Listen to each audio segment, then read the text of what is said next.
All right. Hello, everybody. Let me load my presentation. Let's see here. And please, someone let me know if they can't see the presentation before I begin, because that would be embarrassing. Okay. So my name is Dr. Christian Agudelo. I'm a clinical instructor of neurology and sleep medicine at the University of Miami, and thank you so much for attending. Sleep is my world. It is what I study. It's what I think about. My wife is a sleep scientist, so you can imagine what conversations are like at home. So today, I'd like to talk about how to sleep to maintain brain health. So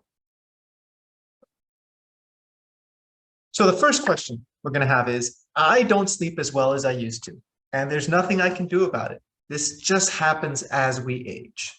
So hopefully the poll can come up and we can decide exactly what we think about that.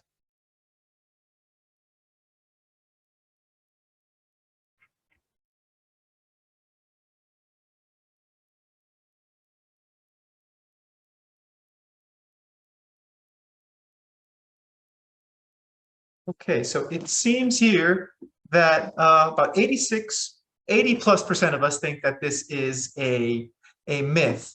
And I would say, like everything in life, it depends. Right now, I'm not going to lie. As we gain miles on the odometer, things change. You might have noticed that. But I call it a myth because there are things we can do about it. And there's many environments where we have made subtle changes. We've made subtle changes in nursing homes that have drastically improved the quality of life and quality of sleep and quality of wakefulness of the people living in those nursing homes. And I think those changes are applicable to our everyday life for the entire lifespan. So I first want to talk to you about what sleep is and at least the stages of sleep, because a lot of people talk about deep sleep versus light sleep, and it's a little more nuanced than that.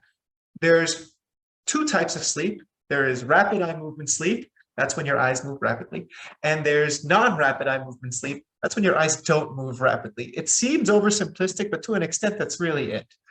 In the non-rapid eye movement stages, there's stage 1, 2, and 3, progressive depth, where stage 3 is where you have slow wave sleep. And there's also rapid eye movement sleep. And that's when we are thought of as conventionally as dreaming. And that's sort of a very active form of sleep. And I consider deep sleep, the stage 3 sleep, and the REM sleep as sort of the yin and the yang. They do very different things, but they're both equally important. And we can consider them both deep stages of sleep. So why do we sleep? I have a few things here on this screen, but the truth is, we don't know. Not really. We know that if we sleep, when we wake up, we're less sleepy than when we went to sleep in the first place. I think that's really the only thing we know for sure. But it's unlikely that it's only that. There has to be so much more. And as the evidence builds up, we're realizing how valuable sleep is. So we sleep to consolidate memories. If you sleep, you learn. And what's really interesting about the way you learn, I like to describe it this way, is that when you sleep, especially when you dream, the thought is that you experience so many things throughout the day. You see people, you have conversations, you go to lectures, you go to work, you take care of grandkids and parents and children. And all this information goes into your brain.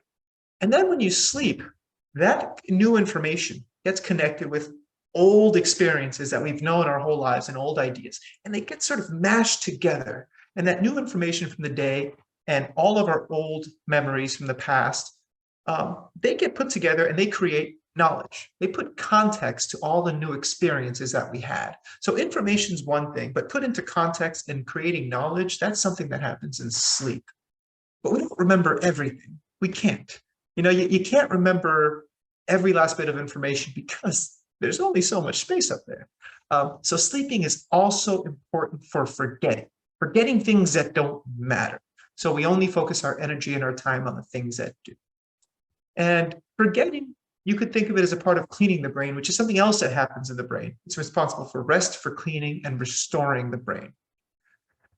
So those are sort of, not very specific sort of measures, except for the memory part. So I like to divide clinically the the benefits of sleep into short and to long-term benefits. The short-term benefits, these are things we know, because if you've ever slept poorly and tried to function the next day, you recognize what you're missing. So concentration, you want to pay attention to something, you better be rested, because if you're not, you're going to have to try really hard to not have that mind wander off. Behavioral control. How do you bite your tongue? How do you choose your battles? How do you think the best of people? And that's by taking a rest. When you don't sleep well, you're more impulsive. You're less likely to give people the benefit of the doubt. Sleep lets you be the person you really want to be. It improves your mood. You're less grouchy. You're more happy. The sun is brighter. The bird chirping is a beautiful thing when you sleep well. Hunger control. When you don't sleep well, your body craves, it craves food. The thought is that it becomes hungry for all sort of short-term gratification, food included. So like that picture shows, if you're well rested, you're going to pick that apple. Or you're just going to go to bed and wait and not have a midnight snack and then eat breakfast. But if you're not well rested, all of a sudden that donut is irresistible. So good sleep goes hand in hand with better nutritional choices. And energy and wakefulness, like we said at the beginning, we know that sleep makes sleepiness go away. And the converse of sleepiness is being energetic and awake. And so that's the short-term benefit of sleep. But the long-term benefits are really important. And that's why I like to come to situations like this to help people learn how to take control of their sleep so they can get the long-term benefits of good sleep habits over the lifespan. One is, we think sleeping can slow cognitive aging. I mentioned how sleep cleans the brain, and that's what's thought to happen in sleep, at least one of the things. And so every living organism, be it a city, a cell, a bacteria, an organ, as it functions, it generates trash, just like your house. And we think that sleep is part of the processes of sleep is to clean the brain of all that trash. And as we get older, if we can maintain our ability to sleep well, we maintain the ability to clean our brains, because the accumulation of that trash, of all those metabolites in the brain, that's one of the things that we think that causes cognitive aging and dementia. Long-term benefits of sleep are reducing anxiety and depression. And it protects the cardiovascular system and the cerebrovascular system. Keeps your heart healthier and it keeps your brain healthier as well. So how do I sleep better? So I like to give 5 pieces of advice that are applicable to everybody. So the first is regularity.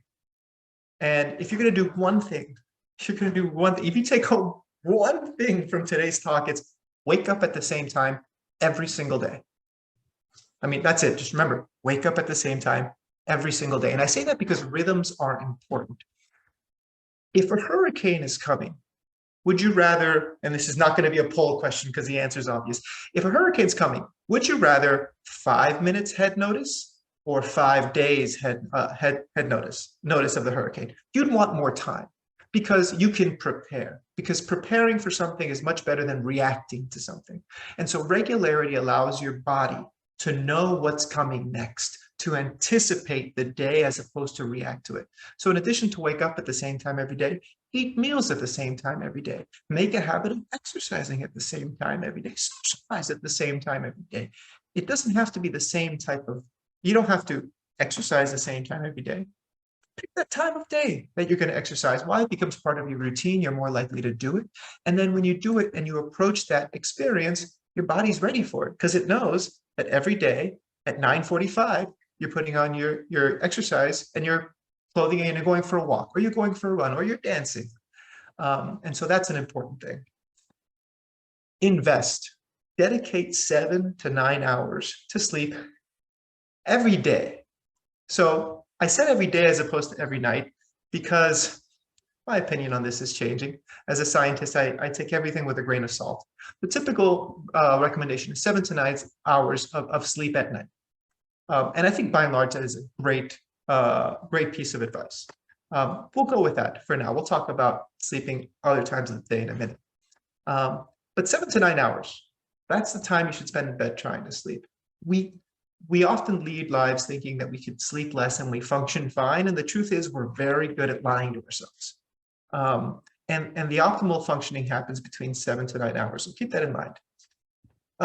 Serenity at bedtime.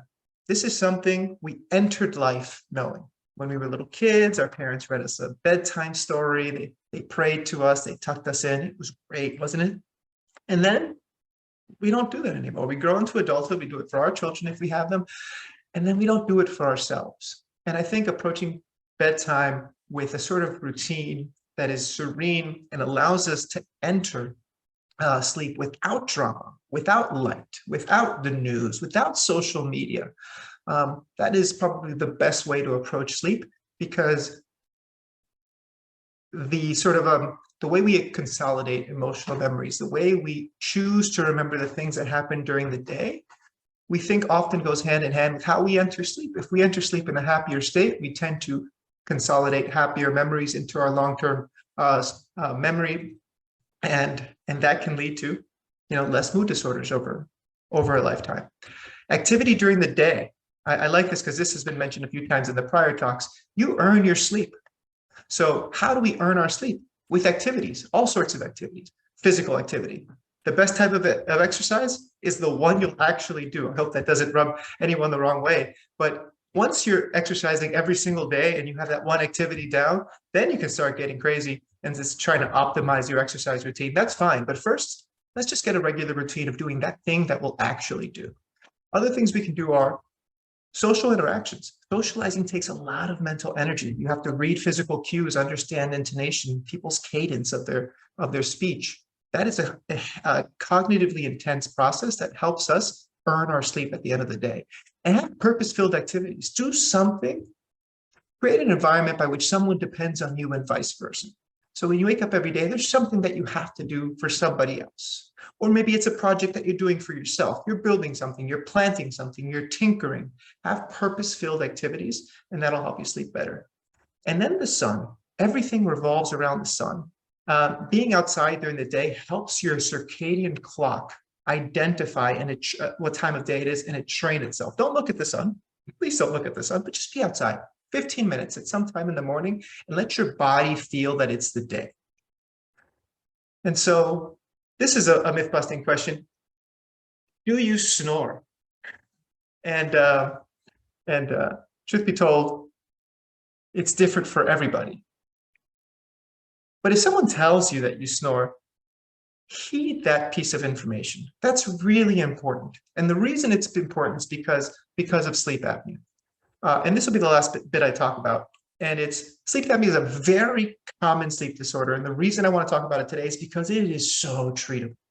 Basically, the same process that leads to snoring, the collapse of the airway, is the process that causes sleep apnea. Essentially, your airway, the tube that connects your nose and mouth to your lungs, gets floppy and it collapses on itself 10, 20, 30, 50, 60 times per hour of sleep. And every time it collapses, you snore. Every time it collapses, even though you don't remember, you have to wake up from sleep. Every time it collapses, your oxygen levels drop. Every time your airway collapses, your blood pressure shoots up and your heart rate shoots up. 80% of people with sleep apnea are never diagnosed. And so if you want to know, do I have sleep apnea? The answer is maybe. But things that would warrant a visit to a sleep doctor include snoring, definitely snoring, dry mouth at night, sleepiness during the day. Do you wake up gasping for air? Does someone tell you that you wake up gasping or that they see you gasping for air? Do you sweat in your sleep? Can you not concentrate the way you used to? Do you use the bathroom a lot at night? For the men out there, it's not necessarily your prostate. So identifying the symptoms of sleep apnea are important. Diagnosing it is easy. And the treatment, this is what I'll say about the treatment for sleep apnea. The mainstay therapy is continuous positive airway pressure, CPAP. It's a mask you put on your face, like that gentleman on the top right, keeps the airway open. So it doesn't collapse while you sleep, it stents it open. And some people look at that mask and they say, I don't want to sleep with a squid on my face, to which I say, the only people that use CPAP are the ones that absolutely adore it.